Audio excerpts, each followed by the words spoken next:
Hush, little dreamer, don't you cry.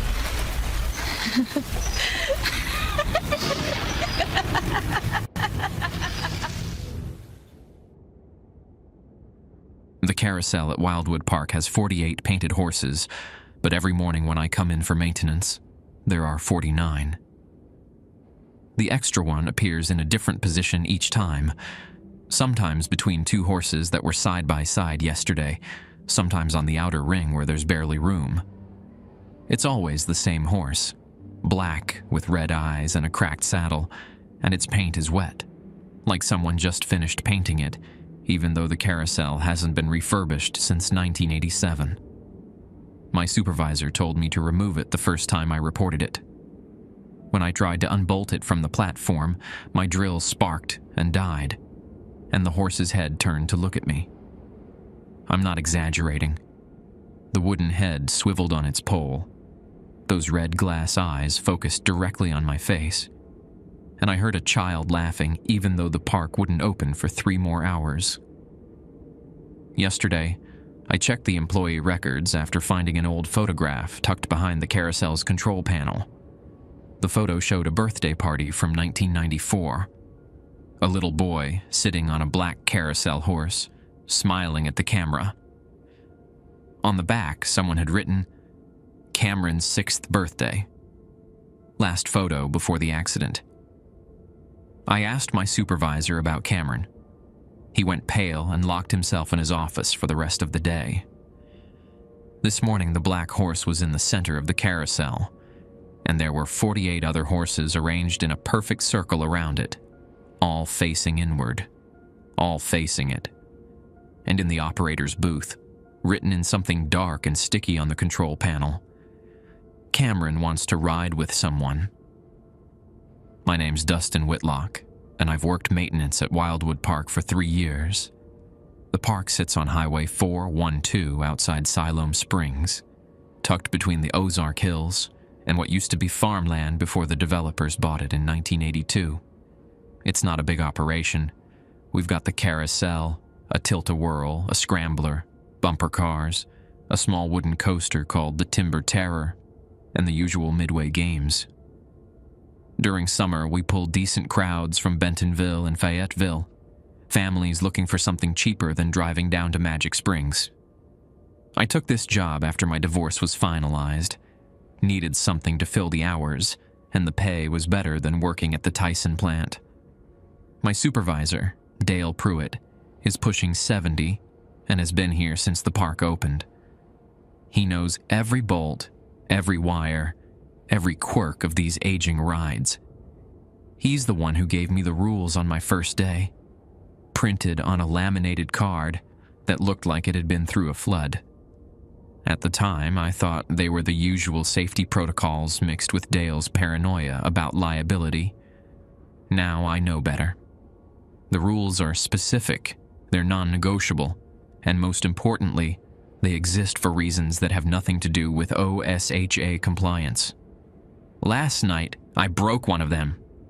That's why I'm writing this now, at 3:47 a.m., sitting in my truck in the employee parking lot. The park opens in 5 hours. Dale still hasn't answered his phone. And when I look toward the Carousel building, I can see something moving inside, circling around and around in the darkness. 3 weeks ago, Dale handed me the laminated card during my first real shift.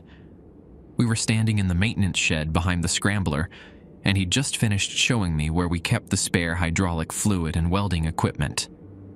The card was yellow with age, the edges worn soft from handling. "Read these tonight," Dale said, tucking it into my shirt pocket. "Memorize them before your next shift." I pulled it out that evening at my apartment on Hawkins Drive.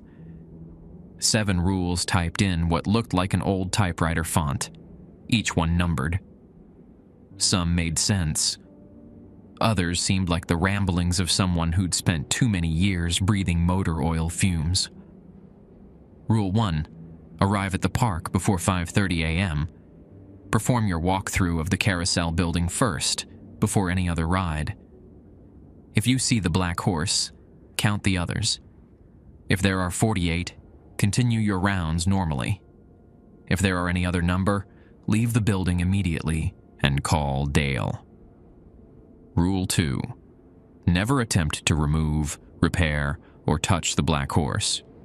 If guests ask about it during operating hours, tell them it's part of a historical display and is not functional. Rule 3. If you hear a child laughing in the Carousel building when no children are present, check your watch. If it's between 3 a.m. and 4 a.m., leave the building and do not return until after sunrise. If it's any other time, acknowledge the laughter by saying, "Not today, Cameron," and continue working. Rule 4. The Carousel's music box mechanism will sometimes play when the ride is powered off. This is normal. Do not investigate the source. Do not turn on the Carousel to fix this issue. Rule 5. If you find photographs, toys, or birthday cards on or around the Carousel, collect them and place them in the metal box beneath the operator's booth. Do not look at them. Do not read them. Seal the box and notify Dale immediately. Rule 6. On the third Thursday of every month, the Carousel must be cleaned and polished after park closing. This includes all 48 horses. Do not acknowledge the black horse during this process. Clean around it. Rule 7. If the black horse ever appears in the exact center of the platform with all other horses facing it, do not enter the building. Call Dale immediately and wait for instruction. I'd laughed at Rule 3. The specific time window seemed absurd. And the name, Cameron, felt like something from a local legend Dale used to scare new employees. I'd asked him about it the next morning while we were replacing worn brake pads on the tilt-a-whirl. Just follow the rules, Dustin. Dale didn't look up from his work. Been here 41 years. Never broke one.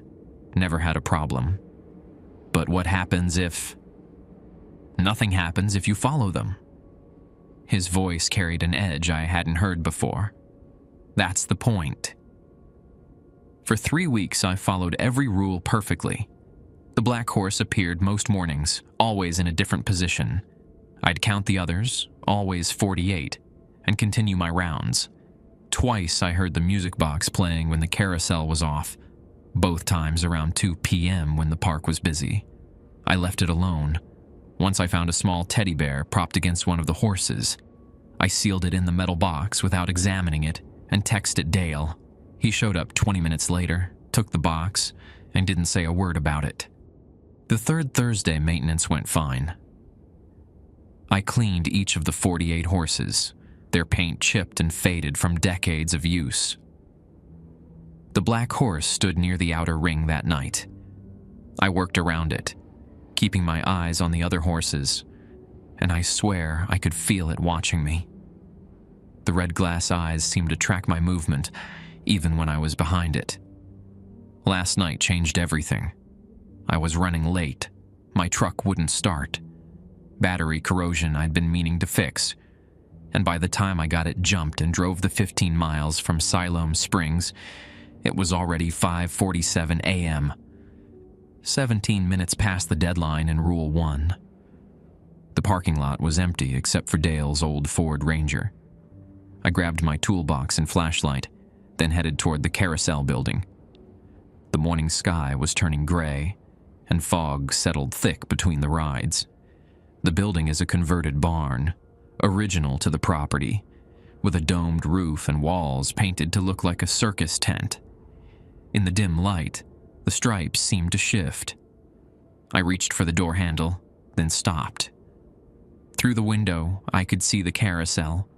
Every single horse, all 49, was positioned at the platform's edge, facing outward, facing the door, facing me. And in the exact center of the platform, something small and dark sat motionless. I pulled out my phone to call Dale. It was 3:47 a.m. My phone's clock was wrong. It had to be wrong. Then I heard the child laughing inside. The laughter wasn't like a recording. It had texture, breath and weight behind it. A little boy's giggle, the kind that happens when someone's being tickled or chased in a game. It came from inside the Carousel building, echoing off the curved walls. I checked my phone again. Still 3:47 a.m., but that couldn't be right. I'd left my apartment around 5:20, and the drive took at least 25 minutes. I pulled up the weather app. It showed 5:51 a.m., current conditions in Siloam Springs. But my clock app insisted it was 3:47. Rule 3 said if I heard the laughter between 3 and 4 a.m., I should leave and not return until after sunrise. But it wasn't actually 3:47. My phone was glitching. Probably the battery issue that killed my truck had corrupted something. I was already late. Dale would be furious if I left without doing the morning inspection. The park opened at 10 a.m. on Saturdays, and we had a birthday party group booked for 11. The carousel needed to be operational. I opened the door. The smell hit me first. Not the usual mix of motor oil and old wood, but something sweet and rotten, like fruit left too long in summer heat. The carousel stood silent in the center of the building. Every horse faced outward, their painted eyes catching the beam of my flashlight. The black horse was visible between two of the regular horses, its red eyes reflecting my light back at me like an animal caught on a night road. In the center of the platform, where the main column rose up to support the canopy, something was definitely sitting there. As I got closer, my flashlight revealed what it was: a birthday cake. Small, circular, with white frosting and 6 candles arranged around the edge. The candles weren't lit, but wax had dripped down their sides as if they'd burned recently. The laughter came again, this time from directly behind me. I spun around. Nothing. Just the empty building, the ticket booth in the corner, the control panel on the wall. But I could hear breathing now, quick and excited, like a kid waiting to jump out and yell surprise. "Not today, Cameron." My voice came out steady despite my hands shaking. Rule 3 said to acknowledge the laughter. I was following the rules. Everything would be fine. The breathing stopped. The carousel began to turn. Not fast, just a slow rotation, maybe 1 revolution every 30 seconds. The music box wasn't playing. The ride was still powered off. I could see the main breaker in the down position. But the platform moved anyway, and as it turned, I realized the horses weren't facing outward anymore. They were rotating to follow me, their heads swiveling on their poles with soft, creaking sounds. All except the black horse. It faced the cake. I backed toward the door, keeping my flashlight trained on the carousel. The horses continued their slow rotation, tracking me. When I reached the door and grabbed the handle, the carousel stopped moving. Every horse faced me again, perfectly still, and the black horse's head had turned. Now it was looking at me too. The cake had 6 lit candles. I ran. Outside, the fog had thickened. I could barely see my truck in the parking lot. I fumbled for my phone, pulled up Dale's contact, and called. It rang 4 times, then went to voicemail. "Dale, it's Dustin. I'm at the park. Something's wrong with the carousel. I need you to call me back right now. I dash." The carousel building's lights turned on. All of them. The exterior lights that made the building look like a circus tent lit up in sequence, and I could hear the music box playing now, tinny and distorted. The song was Happy Birthday. If you like the stories, please hype the videos from a button like this just above the comment section. It helps the videos to get more reach and perform well. It would take just a few seconds and cost nothing, but would help the channel grow even faster. Thank you. My phone buzzed. Text from Dale. "Where are you?" I called him back immediately. He answered on the first ring. "Dustin? What's going on?" "I'm at the park." At the Carousel building. Did you get my message?" "What message? And why are you at the park?" He sounded confused, groggy. "It's not even 4 a.m. yet. It's almost 6 a.m. I'm late. My truck wouldn't start and... Dustin." Dale's voice went hard. "It's 3:52 in the morning. I'm looking at my clock right now. Why are you at the park at 3:52? My mouth went dry. "My phone says... My weather app says it's almost 6 o'clock. "What does your clock say?" I pulled the phone away from my ear. The clock read 3:52 a.m. It had changed. I'd watched it say 3:47 for at least 5 minutes, but now it was 3:52. "Dale, the carousel is running, the lights are on. I heard the laughter, and I went inside and..." "You went inside?" His voice cracked. "During the window? You went inside?" "I thought my phone was wrong. I thought, get in your truck. Drive to the Walmart on Highway 412. Park under the lights. Do not leave your truck. I'll be there in 20 minutes. "Dale, what's happening? Did you see the cake?" The question stopped me cold. "How do you know about the cake?" Dale was quiet for a long moment. Behind me, the Carousel building's music grew louder.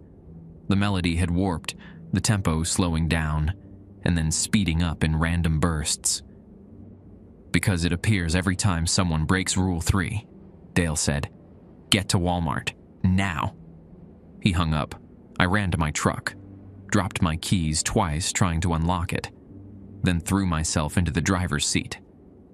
The engine turned over immediately, no battery issues now. I reversed out of my parking space and was about to pull onto the access road when I saw something in my rearview mirror. A child stood in the doorway of the Carousel building, small, maybe 6 years old, wearing jeans and a striped shirt. He was waving at me. Not a frantic wave, not a call for help. Just a friendly wave, like he knew me, like he was inviting me to come back. I hit the gas and didn't look back until I reached Highway 412. The Walmart sat at the intersection with Highway 59, its parking lot mostly empty this early on a Saturday. I pulled under one of the tall light poles near the entrance and killed the engine. My hands were shaking so badly I could barely hold my phone. I checked the time. 4:03 a.m. I'd only been at the park for 16 minutes. It had felt like an hour. Through my windshield, I watched a few early morning shoppers drift in and out of the store. Normal people doing normal things. My reflection in the rearview mirror looked like I'd aged a year. There was something on my shirt. A small handprint, right over my heart, in what looked like frosting. White frosting with a faint smell of something rotten and sweet. I hadn't touched the cake. Dale's truck pulled into the parking lot 18 minutes later. He parked next to me and climbed out slowly, like every joint hurt. In the fluorescent parking lot lights, he looked older than I'd ever seen him. 70 years worn deep into his face. He tapped on my window. I rolled it down. "Let me see your shirt." I looked down at the handprint. In the Walmart lights, it was clearly visible. Small fingers, a child's palm, pressed over my heart. The frosting had soaked into the fabric. Dale closed his eyes for a moment. When he opened them, they were wet. "Come on. We need to talk somewhere public. Inside." We walked into the Walmart together. At 4:30 in the morning, the store had maybe a dozen customers scattered through the aisles. Dale led me to the McDonald's inside, bought 2 coffees from the automated machine, and sat down at a corner booth where he could see both entrances. "Tell me exactly what happened," he said. "Everything." I walked him through it. The dead truck battery, arriving late, my phone showing the wrong time, going inside despite the laughter. The birthday cake, the horses turning, the child in the doorway. Dale listened without interrupting. When I finished, he pulled a flask from his jacket and poured something into his coffee. He didn't offer me any. "The boy you saw," Dale said. "Did he have brown hair? Combed to the side?" Yeah, I think so. Striped shirt, blue and white stripes. How did you know that?" Dale pulled out his wallet and removed a photograph, its edges soft from handling. He placed it on the table between us. The same photo I'd found behind the control panel. A birthday party, a smiling boy on a black carousel horse, the boy from the doorway. "Cameron Vogt," Dale said. "May 8th, 1988 to July 22nd, 1994. He died on that carousel." I stared at the photograph. The boy's smile was wide and genuine. Behind him, I could see other kids at the party, balloons tied to the carousel's railings, parents standing in the background. A normal birthday, someone's 6th birthday. What happened? Dale took a long drink of his spiked coffee. "Mechanical failure. Sort of. The carousel's brake system failed during his birthday party. The ride was spinning, and Cameron was on one of the outer horses. He either fell or jumped. Witnesses gave different accounts, and the platform caught him. Crushed his chest. The handprint on my shirt suddenly felt heavier. There was an investigation," Dale continued. Park owner at the time was a man named Hugh Marsden. Rich family, owned half the real estate between here and Bentonville. He paid the Vogt family $75,000 to settle quietly. Paid the state inspector too. Filed all the paperwork showing the brake system had been recently serviced and that it was an accident nobody could have prevented. But it wasn't? The brakes were fine. I know because I'd checked them myself 2 days before the party. There was nothing wrong with that carousel. Dale's hands shook slightly as he held his coffee. Something made that ride malfunction, and I think Cameron's mother knew it.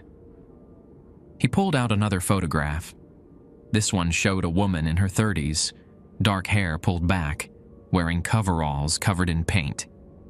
She stood in front of the carousel, holding a brush, smiling at the camera. Linda Vogt. She worked at the park part-time doing touch-up painting on the rides. She was good at it. Art school dropout who needed work. After Cameron died, Hugh fired her, said it was too painful for her to be around the place where her son died. But Linda didn't accept that. She kept coming back. "The black horse," I said. Dale nodded. She spent 6 months carving it in her garage, used wood from a black oak tree on her property, painted it to look exactly like the horse Cameron had been riding when he died. She was going to install it on the carousel as a memorial, something permanent that Hugh couldn't erase. What stopped her? In March 1995, she broke into the park at night with the horse. Security caught her trying to bolt it onto the platform. She was arrested for trespassing and criminal mischief. Hugh got a restraining order. Linda lost custody of her daughter, Cameron's twin sister, because the court said she'd become unstable. Dale finished his coffee and crushed the paper cup in his fist. Linda died in 2003, drove her car off Highway 412 near the Flint Creek Bridge. Single vehicle accident, no witnesses. They found journals in her car, years of writing about Cameron, about the carousel, about how she needed to keep his memory alive, about how Hugh had erased her son like he never existed. And the horse just appeared? First time was the morning after her funeral. I came in for my shift, and there it was, bolted to the platform like it had always been there. I tried to remove it. Drill wouldn't work. The bolts wouldn't turn. And when I touched the horse's neck, I heard Cameron laughing. Dale looked at me directly. I've heard that laugh hundreds of times over the past 21 years. I know the rules work because I follow them. Every single one. Every single day. The Walmart's fluorescent lights buzzed overhead. A stock clerk pushed a pallet past our booth. Everything was normal, except for the handprint on my shirt and the exhaustion in Dale's eyes. "Why didn't you tell me this before?" "Because knowing makes it worse," Dale said. "I've had 7 other mechanics work under me since Linda died. 5 of them quit within 3 months. Couldn't handle the sounds, the strange occurrences, the feeling of being watched. The other 2 followed the rules and never asked questions. They worked here for years without problems. You follow the rules, you're fine. You start digging into the why, you start seeing connections, and then the rules don't protect you as well. What happens to people who break Rule 3? Dale was quiet for a long moment. In 2008, a night security guard heard the laughter and went into the Carousel building around 3:30 in the morning. They found him the next day sitting on the center platform, unresponsive. He spent 3 weeks in the psychiatric ward at Northwest Medical Center. Kept saying he'd promised to stay, that he couldn't leave Cameron alone. When he finally came back to himself, he couldn't remember anything about that night except a birthday party that never ended. And the cake? The handprint? Cameron's inviting you to the party. The handprint means he's touched you, marked you as someone he wants to play with. Dale leaned forward. "Here's what we're going to do. You're going to go home. You're going to wash that shirt in hot water with salt, regular table salt. You're going to stay away from the park for 3 days, Monday, Tuesday, Wednesday. Don't come near it. Don't drive past it. Don't think about it if you can help it. What about my job? I'll tell Hugh you're sick. You'll still get paid." Dale stood up, dropped some cash on the table for the coffee. "Thursday morning, you come back. 5:15 a.m., not a minute later. You do your inspection exactly like the rules say. If the black horse is there, and there are 48 other horses, you continue like nothing happened. Cameron will have moved on to someone else by then." Moved on? There are always people who break the rules. Someone wandering the park after dark, kids sneaking in on a dare. Cameron doesn't stay fixated on one person for long. Dale started walking toward the exit, then stopped and turned back. Unless you give him a reason to. So don't go back early. Don't try to apologize. Don't acknowledge what happened. Just follow the rules. I watched him leave through the automatic doors. Outside, the sky was starting to lighten. Real dawn, not the strange pre-dawn darkness I'd experienced at the park. My phone showed 5:47 a.m. Normal time. Normal Saturday morning. But when I looked down at my shirt, the handprint had changed. The fingers had spread slightly, like someone adjusting their grip, like someone holding on tighter. I followed Dale's instructions exactly. Drove home to my apartment on Hawkins Drive, stripped off the shirt, and washed it in the hottest water my cheap washing machine could manage. I poured half a container of Morton salt into the load. The water turned gray and cloudy, and when the cycle finished, the handprint was gone. The fabric where it had been felt stiff and strange, but the mark had vanished. Saturday and Sunday passed quietly. I stayed inside, watched college football, ordered pizza from Papa John's on Razorback Road. Twice I caught myself thinking about the Carousel, about Cameron standing in the doorway, and both times I forced myself to think about something else, anything else. By Sunday night, I'd almost convinced myself it had been some kind of stress-induced hallucination. Monday morning, I woke up to find my apartment door open. Not unlocked, open. Standing wide, the security chain dangling uselessly. I live on the second floor. There's no balcony, no fire escape on this side of the building. I got up and checked the door. No signs of forced entry. The deadbolt was still in the locked position somehow, even with the door hanging open. On my doormat sat a toy carousel. One of those cheap plastic ones you'd get from a dollar store, the kind that plays music when you wind it up. This one was old, the plastic yellowed with age. I picked it up carefully and turned it over. Written on the bottom in permanent marker, Cameron's toy. Do not remove from premises. I put it in my closet and locked the door. Tuesday, I went to the Walmart on Highway 412 to buy groceries. I was in the cereal aisle when I heard it. That same child's laughter from the Carousel building. I spun around. A kid, maybe 7 years old, was giggling at something on his mother's phone. Not the same laugh. Different pitch. Different rhythm. But my hands started shaking anyway. At the register, the cashier rang up my items, and the total came to $6.66. She didn't seem to notice. I paid with a 20 and got my change. When I got home and checked the receipt, every item I'd bought was listed 6 times. 6 boxes of cereal, 6 gallons of milk, 6 everything, but I only had 1 of each in my bags. Tuesday night, I couldn't sleep. Every time I closed my eyes, I saw the carousel horses rotating, their heads turning to follow me. Around 2 a.m., I heard music outside my window. Happy Birthday, played on what sounded like a calliope.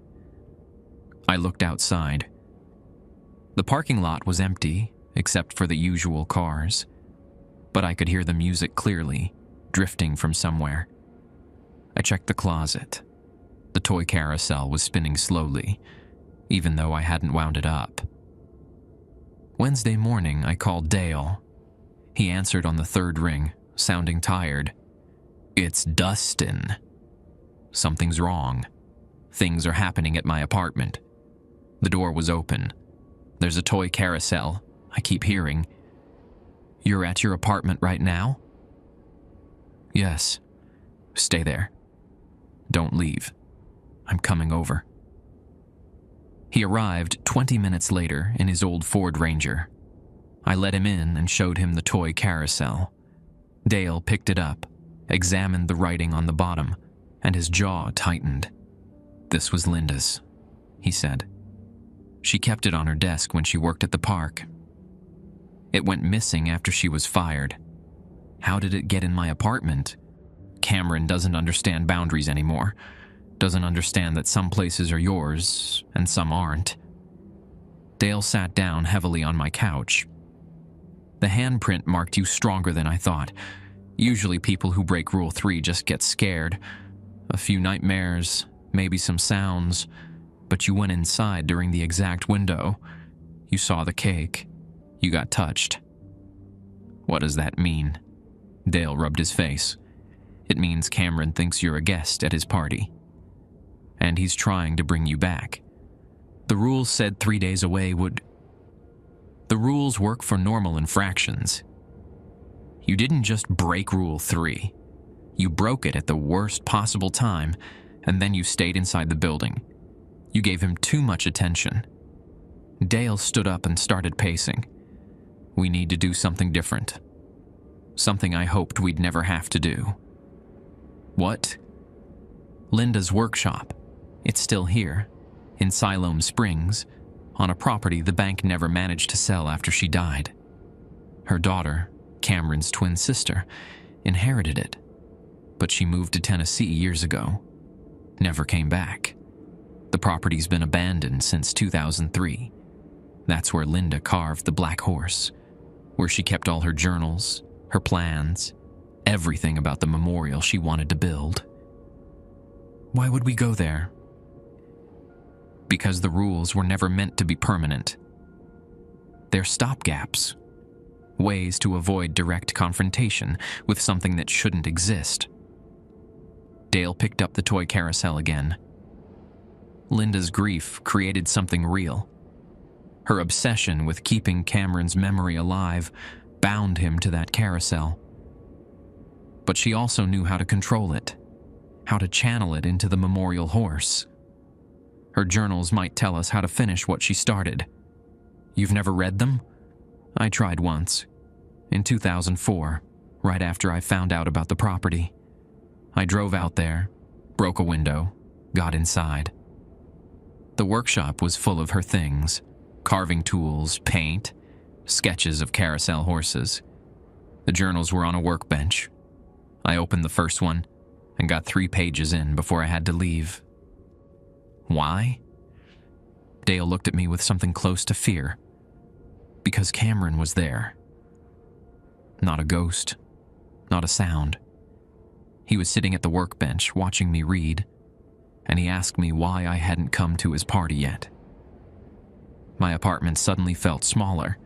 The toy carousel sat on my coffee table, its plastic horses frozen in mid-gallop.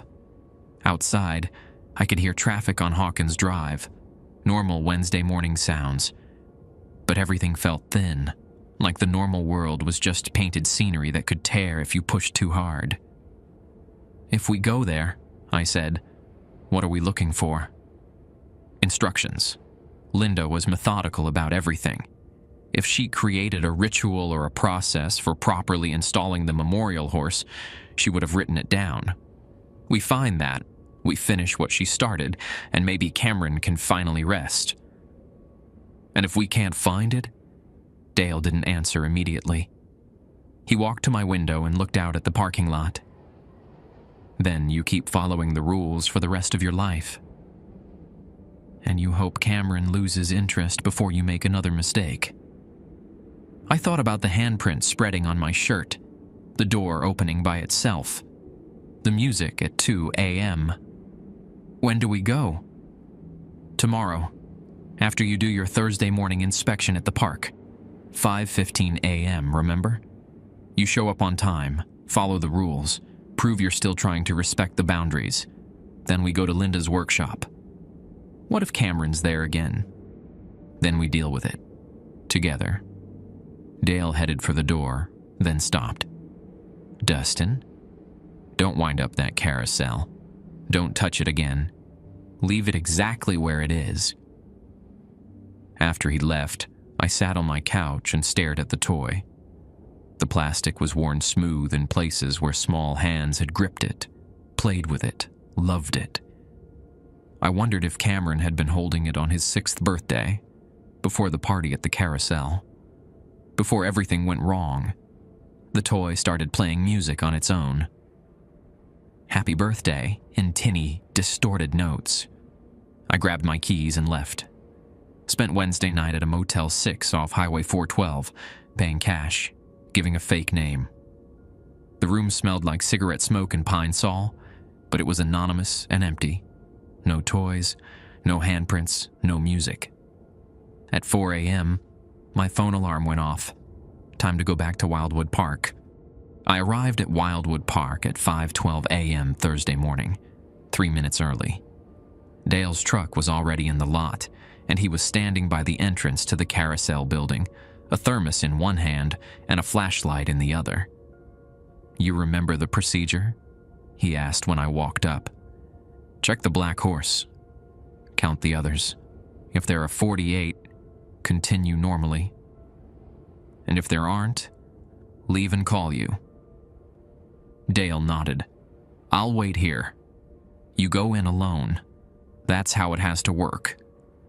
The Carousel building was dark except for the exit signs. I pushed through the door and hit the light switch. The overhead fixtures flickered on, humming softly. The carousel stood in the center of the building, silent and still. I walked slowly around the platform, counting horses. The black horse was near the back, positioned between a white horse with blue ribbons and a brown horse with a cracked ear. I counted the others carefully. 48. Exactly 48. Relief washed through me. The rules were working again. I'd shown up on time, followed the procedure, and everything was something was different. Every horse on the carousel was facing backward. Not turned around on their poles, they were still in their normal positions, but their heads had rotated 180 degrees.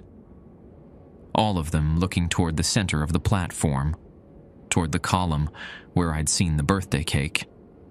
Even the black horse. Its red glass eyes stared at the center pole with the same intensity as the others. I pulled out my laminated rule card and checked it again. Nothing about the horses facing the wrong direction. This wasn't covered. Then I saw what they were looking at. Attached to the center column was a piece of paper. A child's drawing held in place with masking tape. I walked onto the platform and got close enough to see the details. The drawing showed stick figures, one larger figure and one small figure holding hands. Above them, in crayon, someone had written, "Me and Dustin." Below the drawing, in different handwriting, more adult and precise, "He's chosen you. I'm sorry. Linda." I took the drawing down carefully and carried it outside. Dale looked at it under his flashlight, and all the color drained from his face. "This is Linda's handwriting," he said. "I've seen it on work orders from when she was employed here. This note was written by her. But she died in 2003. That's 22 years ago. Time doesn't work the same for them anymore." Dale folded the drawing and put it in his jacket. "We're going to the workshop. Now." We took Dale's truck. He drove west on Highway 412, past the Walmart where we'd met Saturday morning, past the turnoff from my apartment, into an older section of Siloam Springs, where the houses sat back from the road behind overgrown yards and sagging fences. He turned onto a gravel road called Mockingbird Lane and drove for another half-mile. The house appeared through the trees, a small ranch-style place with faded yellow siding and a collapsed front porch. The yard had surrendered to blackberry brambles and volunteer trees. An old Chevy Citation sat in the driveway, its tires rotted to nothing, rust eating through the wheel wells. "This is it," Dale said. "Linda's house." The workshop was separate from the main house, a converted garage with large windows along one side. Dale had brought a crowbar, and he used it to pry open a side door that had swollen shut with moisture and time. Inside, the air smelled like sawdust and paint, even after 22 years. The workshop looked like someone had just stepped out for lunch. Tools hung on pegboards in neat rows. A workbench ran along the back wall, its surface covered with sketches of carousel horses. Paint cans sat on shelves, their labels faded, but still readable. And in the center of the room, on a heavy-duty work table, sat the original plans for the black horse. The drawings were detailed, measurements, wood grain directions, paint mixing ratios. Linda had been meticulous, but what caught my attention were the journals stacked beside the plans. 5 composition notebooks, their covers water-stained and warped. Dale picked up the first journal and opened it. The pages were dated, starting in August 1994, 1 month after Cameron's death. August 3rd, 1994, Dale read aloud. "They think I'm crazy. James took Rebecca and filed for separation. He says I need help, that I'm obsessing over Cameron instead of grieving properly. But they don't understand. Cameron isn't gone. I feel him. Every night I dream about the carousel, and he's there, riding the black horse, waving at me.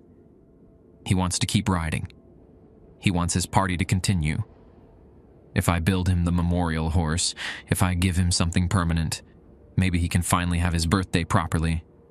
Maybe he can stop calling for me." Dale flipped through several pages. September 18th, 1994. I've started carving. The wood came from the black oak behind the house, the one Cameron used to climb. He fell from it once when he was 4 and broke his arm. He never climbed it again after that. Cutting it down felt right, like I was using a piece of his childhood to build something eternal. I picked up the second journal. The entries grew more frantic as the months progressed. Linda wrote about visiting the Carousel at night, about hearing Cameron's voice, about seeing him in the reflection of car windows and store displays. She wrote about how Hugh Marsden had fired her, how her husband had taken her daughter away, how everyone treated her like she was broken instead of just grieving. December 20th, 1994, I read, Cameron appeared in my workshop last night. Not a dream this time. I was painting the horse's eyes, trying to match the red glass from the original, and I felt someone watching me. When I turned around, he was standing by the door, still 6 years old, still wearing his birthday clothes. He smiled and asked when his horse would be ready. I told him soon. He said he was waiting for his party to start, that all the guests were coming. Then he was gone. The workshop door was still locked from the inside. Dale found the third journal. This is from 1995, January through March. Listen to this. The horse is finished. It took me 6 months, but it's perfect. Exactly like the one he was riding. I need to install it on the Carousel. Hugh won't allow it, he's made that clear. But I don't need his permission. Cameron needs this. The other children need this too. I've seen them. 5 other children, all different ages, all standing around the Carousel at night when I visit. Cameron says they're his party guests. They all want to ride. The memorial will give them that. Other children? I said. She saw other children. Dale kept reading. February 2nd, 1995. I tried to install the horse last night. Security caught me. They called the police. Hugh is pressing charges. He told the officers I'm mentally ill, that I've been harassing him and trespassing. My lawyer says I'll probably get probation if I agree to stay away from the park. But how can I stay away? Cameron is there. He's waiting for me, for his party. The later journals became harder to read. Linda's handwriting grew shaky, her entries shorter and more disjointed. She wrote about losing custody of Rebecca, about living alone in this house with the memorial horse sitting in her workshop, unable to be installed. She wrote about how Cameron visited every night, how he'd grown angry that his party kept being delayed, how the other children were getting impatient. The final entry was dated July 17th, 2003, 5 days before Linda drove off Flint Creek Bridge. I understand now, Dale read quietly. The horse can't be installed by force. It has to be invited. Cameron has to choose someone to help him. Someone living. Someone who understands loss. Someone who will voluntarily finish what I started. I've written the instructions in a separate document. Everything needed to properly install the memorial and give Cameron his birthday. But I won't be the one to do it. I'm too tired. I've been fighting for 9 years and I can't fight anymore. Whoever Cameron chooses next, please help him. Please give my son the party he deserves. Let him blow out his candles. Let him rest. Dale and I looked at each other. The workshop was silent except for the wind rattling the windows. Where are the instructions? I asked. We searched the workbench and found a manila folder tucked beneath the horse plans. Inside was a single typed page, meticulously detailed. It outlined a specific installation ritual, bringing the horse to the Carousel at sunrise on the anniversary of Cameron's death, placing it in a specific position, saying words Linda had written, acknowledging what had happened to Cameron publicly. July 22nd. That was in 4 months. She wrote that Cameron has to choose someone, I said. someone who understands loss. Dale set down the journal. Your divorce. You mentioned you took the job after your divorce finalized. My daughter, I said quietly. I had a daughter. Emma. She died when she was 5. Car accident. My wife was driving. Nobody's fault, just ice on the road. But it destroyed our marriage. I took the job at the park because I needed something mindless. Something that didn't remind me of birthdays and parties and all the milestones Emma never got to have. Dale's expression softened. Cameron knows. Somehow, he knows. That's why he chose you. That's why the handprint won't fade and the manifestations won't stop. You're the one who can understand what Linda was trying to do. Outside the workshop, I heard it. That child's laughter, drifting through the trees. Not from any direction I could identify. Just there, surrounding us, like the sound came from the building itself. Dale heard it too. We both went still. The workshop door swung open. Standing in the doorway was Cameron Vogt, 6 years old, wearing his striped shirt and jeans. He looked solid, real, alive. He smiled at me. Will you come to my party? He asked. Mom said someone would. She promised. Before I could answer, he was gone. The laughter continued for another few seconds, then faded into silence. Dale and I left the workshop with Linda's folder and the most recent journal. We didn't speak during the drive back to the park. What was there to say? A dead woman had written instructions for a ritual. Her dead son had appeared asking me to attend his birthday party, and I was apparently chosen because I'd lost my own daughter. When we reached Wildwood Park, Dale pulled into his usual spot and turned off the engine.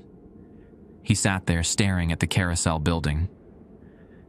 You don't have to do this, he said finally. We can try other options. Bring in someone who deals with paranormal situations. A priest, maybe. Or... Linda tried for 9 years, I said. She lost everything trying to give Cameron peace. And I've got 4 months until July 22nd, with this handprint getting tighter every day. What other option is there? Dale pulled out the instruction sheet and read through it again. The ritual requires specific items. Some of them we can get easily. Others, he tapped one line. This is going to be a problem. I read over his shoulder. Permission from the park owner to permanently install the memorial horse, publicly acknowledging Cameron Vogt's death. Hugh Marsden still owns Wildwood Park. He's 83 now, lives in a mansion in Bella Vista. He spent $75,000 and probably twice that in legal fees to bury Cameron's story. He's not going to suddenly agree to put up a memorial. Then we don't ask him, I said. We do it anyway. That's criminal trespassing and vandalism. You could lose your job, get arrested. Dale, I've got a dead kid's handprint on my chest that moves when I'm not looking. I'm hearing laughter at 2 a.m. My apartment door opens by itself. I don't care about legal consequences anymore. I care about making this stop. Dale was quiet for a moment. Then he nodded slowly. All right. Let me see what I can do. Maybe there's a way to convince Hugh, or maybe we find a legal loophole. But we're going to need the black horse first. It's been appearing and disappearing on that carousel for 21 years. We need to figure out how to transport it. Over the next few days, we researched everything we could find about Cameron's death. The Siloam Springs newspaper archives had a brief article from July 1994, just 3 paragraphs about a tragic accident at the local amusement park. No names mentioned. We found the police report through a Freedom of Information request. It confirmed what Dale had told me. Mechanical brake failure, child fell from Carousel, pronounced dead at Siloam Springs Regional Hospital. The report also mentioned that Cameron's twin sister, Rebecca, had witnessed the entire thing. She'd been at the party, standing near the carousel when it happened. She was 6 years old. She lives in Tennessee now. Dale said, Chattanooga. Changed her last name to Williams after she got married. I tried calling her once, about 5 years ago, to see if she'd be interested in any kind of memorial. She hung up on me. Did you tell her about the hauntings? No. I just said I worked at the park and wanted to honor her brother's memory. She said she didn't want anything to do with Wildwood Park, that her mother's obsession with that place destroyed their family, and she'd appreciate it if I never contacted her again. I thought about what it must have been like for Rebecca, watching her twin brother die, watching her mother descend into obsession and grief, losing both of them in different ways. The ritual requires a family member's blessing, I said, reading Linda's instructions again. Does it have to be Rebecca? She's the only living family member. Cameron's father died in 2015. No other siblings, grandparents gone. It has to be her. That night, I drove to my storage unit on Highway 59 and dug through boxes I hadn't opened since the divorce. I found what I was looking for in the third box. Emma's baby book, her birth certificate, photographs from her 5th birthday party 3 weeks before she died. I sat on the concrete floor of the storage unit and looked at pictures of my daughter blowing out candles, smiling at the camera, opening presents. She would have been 12 now, almost a teenager. I wondered what she'd be interested in, what music she'd listen to, whether she'd still want to spend time with her dad, or if she'd be too cool for that. My phone buzzed. Text from Dale. Need to meet. Tomorrow morning. Important. I put Emma's photos back in the box and locked the storage unit. The next morning, Dale was waiting at the park with someone I didn't recognize, a woman in her 50s, professionally dressed, carrying a leather briefcase. She introduced herself as Patricia Hoffman, attorney for Wildwood Park. Mr. Whitlock, she said, Dale has informed me of some concerning incidents you've been experiencing. I want you to know that the park takes employee safety very seriously. I looked at Dale. He shook his head slightly, a warning not to say too much. I've been having some trouble sleeping, I said carefully. Some stress. Nothing serious. Dale mentioned you've been researching the 1994 incident involving Cameron Vogt. Patricia opened her briefcase and pulled out a file. That incident has been a source of significant legal concern for the park ownership. The settlement with the Vogt family included strict confidentiality agreements. I'm not planning to break any confidentiality. Good. Because Mr. Marsden is prepared to offer you a substantial severance package if you prefer to resign from your position. 6 months' salary, continuation of benefits, and a mutual non-disclosure agreement regarding anything you may have experienced while employed here. Dale spoke up. Patricia, I brought you here to discuss the possibility of installing a small memorial, not to intimidate. The park's position on memorials has been clear since 1995. Patricia interrupted. Mr. Marsden will not authorize any acknowledgement of the 1994 incident on park property. The liability implications alone would be substantial, not to mention the breach of the settlement agreement. I felt the handprint on my chest grow warm. Not painful, just present. A reminder that I didn't have the luxury of walking away. What if we could get Rebecca Williams's approval? I asked. Cameron's sister. If she agreed to a memorial, would that change anything? Patricia closed her briefcase. Mrs. Williams has made her position clear over the years. She wants no contact with this park. Even if she changed her mind, Mr. Marsden's position would remain unchanged. I'm sorry, Mr. Whitlock. The answer is no.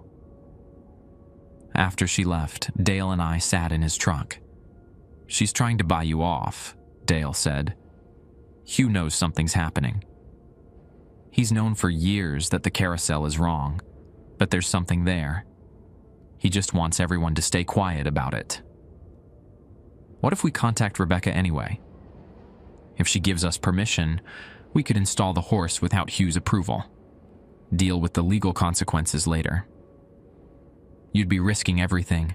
Your job, possibly criminal charges, definitely a lawsuit. I pulled up my shirt and showed Dale the handprint. Over the past week, it had spread. The fingers now reached around my rib cage, the palm covering my heart. The mark looked almost fresh, like wet paint. I'm already risking everything, I said. That afternoon, I called the number Dale had for Rebecca Williams. It rang 4 times, then went to voicemail. I hung up and tried again an hour later. Same result. On the 3rd attempt, someone answered. "Stop calling this number." A woman's voice, tight with anger. "I don't know who you are or what you want, but I'm not interested. Mrs. Williams, my name is Dustin Whitlock. I work at Wildwood Park in Arkansas. I need to talk to you about your brother." Silence on the other end. Then, "I have nothing to say about Cameron. Your mother left instructions, a ritual to give Cameron peace, to finish the memorial she was trying to install when my mother killed herself because she couldn't let go. She chose a dead son over a living daughter. Whatever you think you're doing, whatever you think you're helping with, you're not.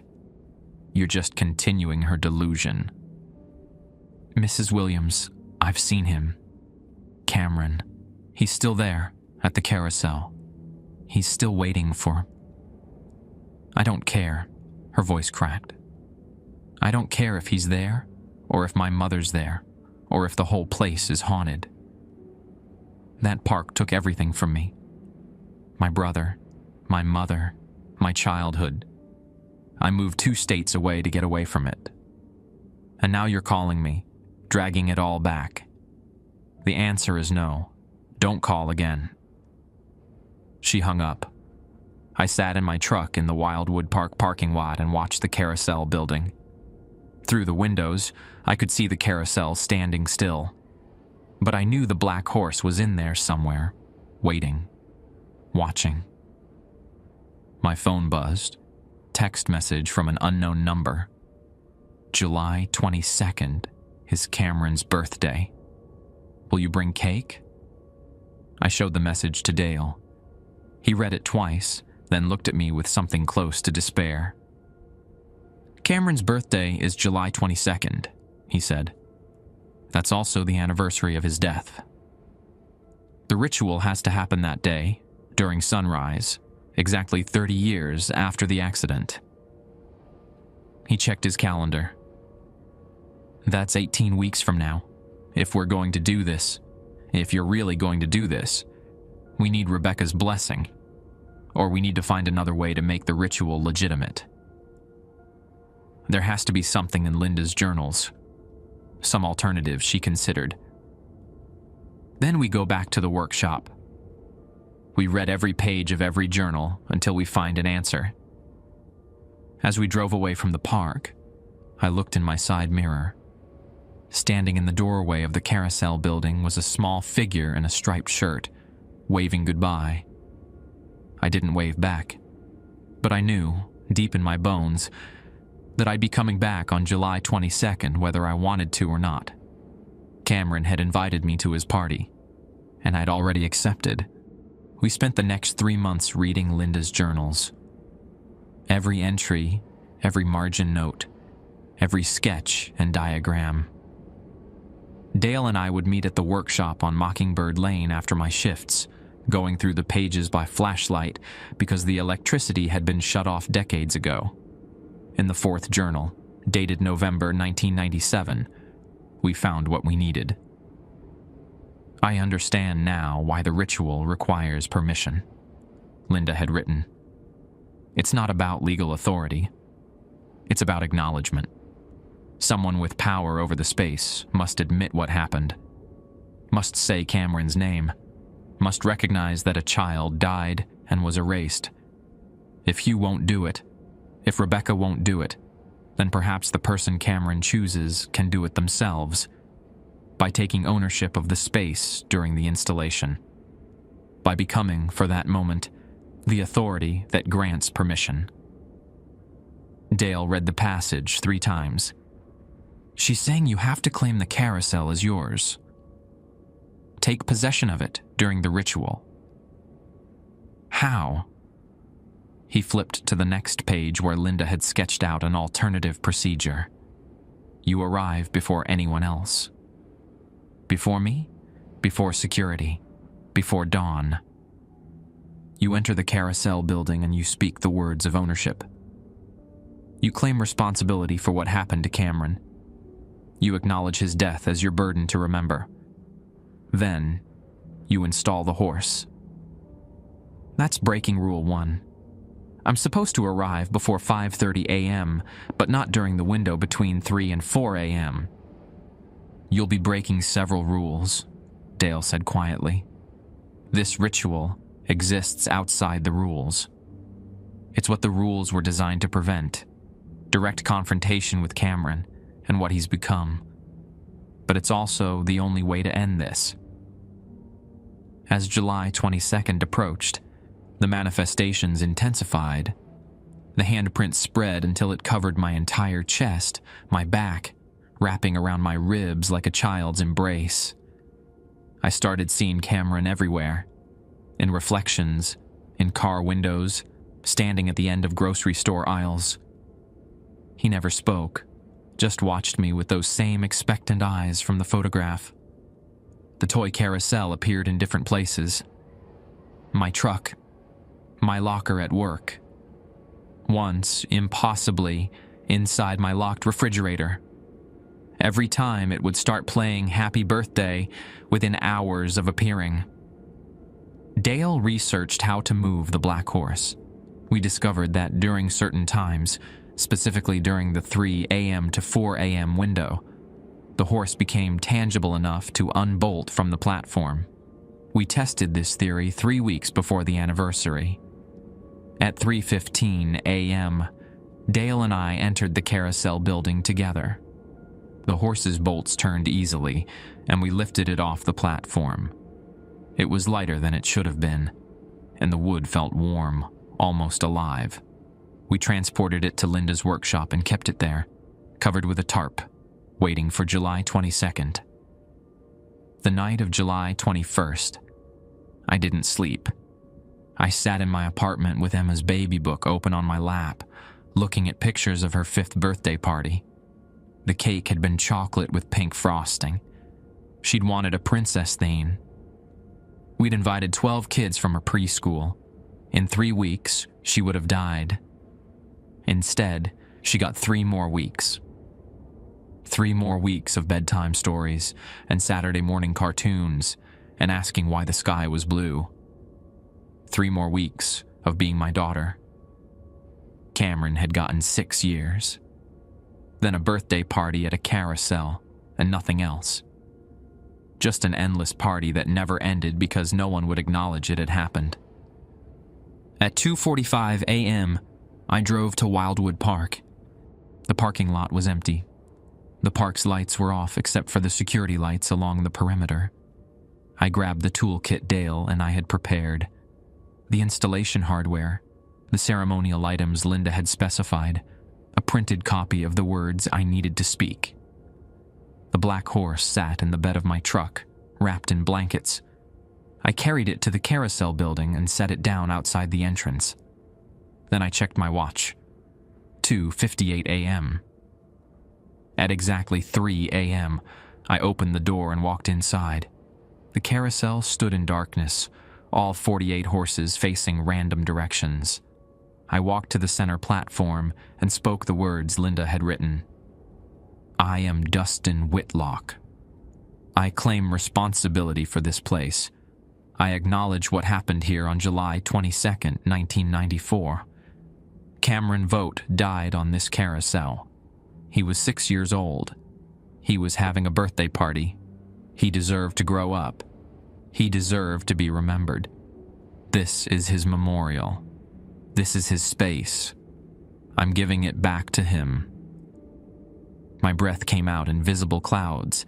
The carousel began to turn slowly, without power, horses rotating past me one by one. I heard footsteps behind me. Small footsteps. A child's steps. "Is it my birthday?" Cameron's voice asked. I turned around. He stood 10 feet away, solid and real as any living child. His striped shirt looked freshly pressed. His hair was combed neatly to the side. He smiled at me. "Yes," I said. "It's your birthday." "Did you bring my horse?" "I brought your horse. Your mom made it for you. She spent a long time making sure it was perfect." Cameron's smile widened. "Mom said someone would come. She said someone would understand. Do you understand?" I thought about Emma, about the storage unit full of her things, about how I'd avoided her favorite playground for 7 years because I couldn't stand seeing other children on the swings she used to love. "I understand," I said. "Will you help me blow out my candles?" I carried the black horse inside and positioned it according to Linda's diagrams, in the exact spot where Cameron had been riding when he fell. The same spot where the regular horse had been removed after the accident.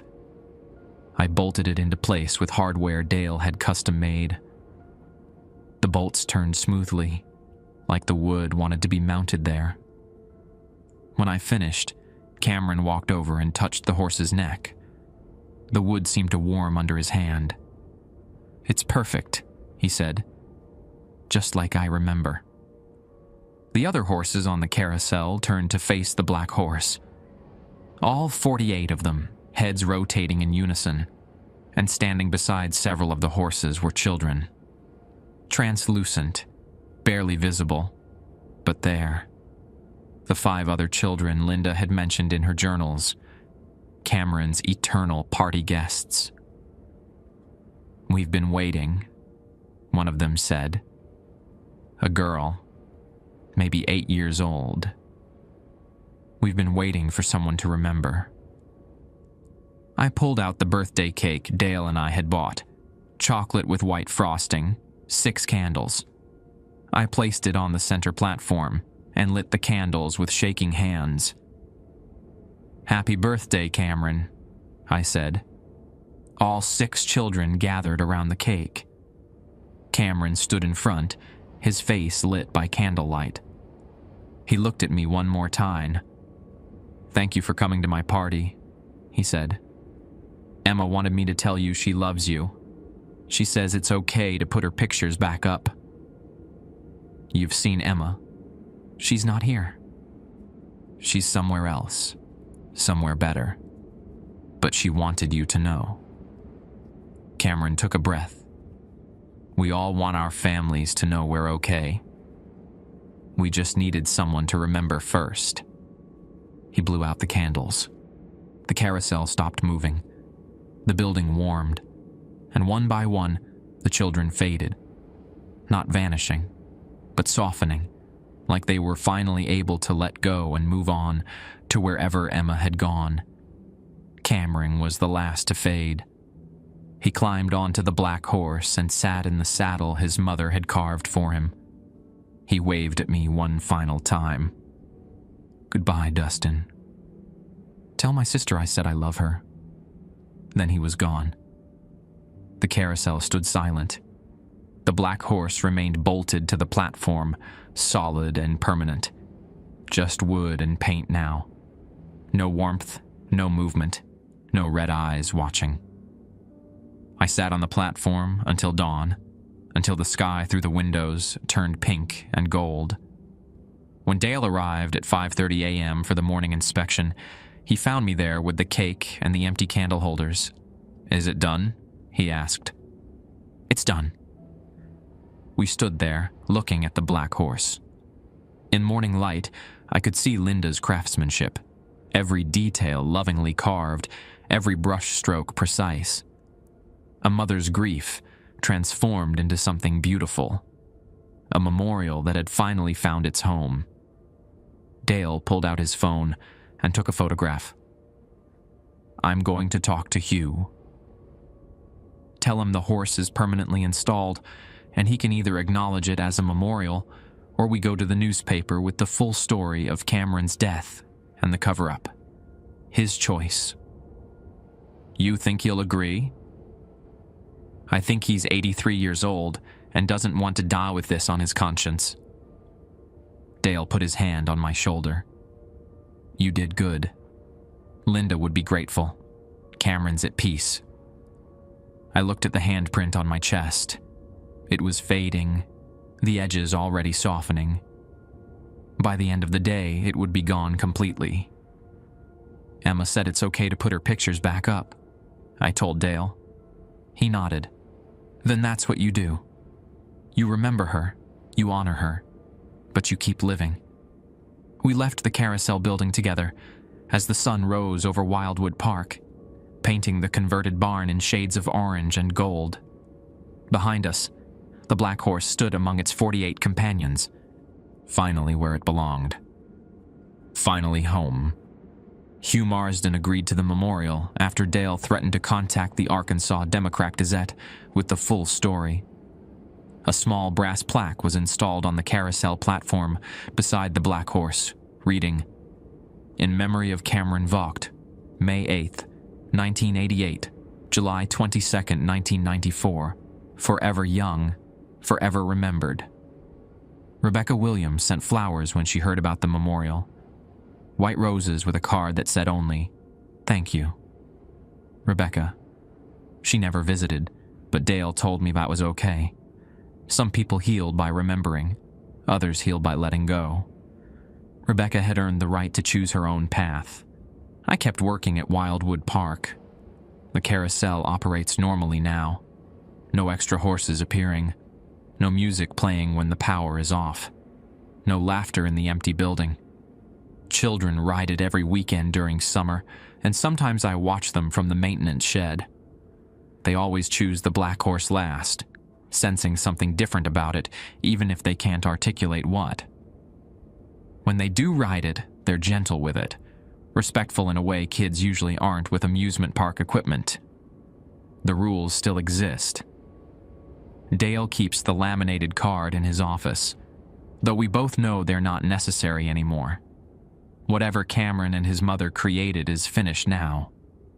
The rules were just guardrails to prevent direct confrontation until someone willing to understand could come along and do what needed to be done. I put Emma's photographs back up in my apartment. Her 5th birthday picture sits on my nightstand, the one of her blowing out candles, her eyes squeezed shut in concentration as she makes a wish. I don't know what she wished for that day, but I hope wherever she is, she got it. Sometimes on quiet mornings when I'm doing the 5:30 a.m. inspection, I feel a presence near the Carousel. Not threatening or cold like before, just a gentle awareness, like someone watching over the place with affection. I think it's Linda. I think she's finally at peace too, knowing her son got his memorial and his birthday party properly ended. Dale retired last September, gave me his supervisor position and his old Ford Ranger. On his last day, he showed me where he'd hidden Linda's journals and the original installation instructions in a locked file cabinet. "Just in case," he said. "Just in case someone else ever needs to understand." I asked him if he thought there were other places like Wildwood Park. Other locations where grief and loss had created something that refused to end. "Probably," he said. "But those places will find their own people when the time is right. Just like Cameron found you." The toy carousel disappeared from my apartment the night after the ritual. I never saw it again. The handprint faded completely within a week, leaving no trace except a slight warmth over my heart on cold mornings. I still drive past the Walmart on Highway 412 sometimes, the one where Dale and I met that Saturday morning after I broke Rule 3. I remember sitting in my truck, terrified and marked, having no idea how the next weeks would unfold. I thought I was being haunted. I didn't realize I was being chosen. Last week, a woman came to the park with her son. The boy was maybe 6 years old, and he ran straight to the carousel, pointing at the black horse. "That one! Mom! I want to ride that one." The mother started to redirect him to a different horse, but I told her it was okay. The black horse was safe. It was meant to be ridden. The boy climbed up into the saddle, and as the carousel started turning, he laughed, a bright, joyful sound that echoed through the building. Just a child's laughter, nothing more. Finally,